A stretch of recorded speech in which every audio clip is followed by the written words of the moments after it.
नमस्कार. आपण पाहत आहे लोकाधिकार न्यूज. लोकाधिकार न्यूज मध्ये आपले स्वागत आहे.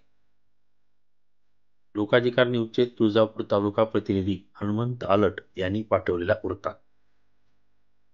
जय तुळजा भवानी माता केंद्रीय प्राथमिक आश्रम शाळा तुळजापूर येथे दिनांक 30 डिसेंबर 2023 रोजी रेणूक प्रायव्हेट लिमिटेड पवनचक्की कंपनी द्वारे शाळेतील गोरगरीब व अनाथ मुलांसाठी थंडीपासून संरक्षण मिळावे यासाठी उबदार ब्लँकेट्स रग वाटप करण्यात आले. या कार्यक्रमासाठी प्रमुख पाहुणे म्हणून कंपनीचे सर्वे ॲडमिन भरत सावंत व रमेशजी साईट इन्चार्ज, त्याचबरोबर कंपनीचे सर्व इंजिनियर बांधव आणि शाळेतील कर्मचारी मोठ्या संख्येने उपस्थित होते. सर्व मान्यवरांच्या हस्ते विद्यार्थ्यांना साहित्याचे वाटप करून त्यांना शुभेच्छा देण्यात आल्या.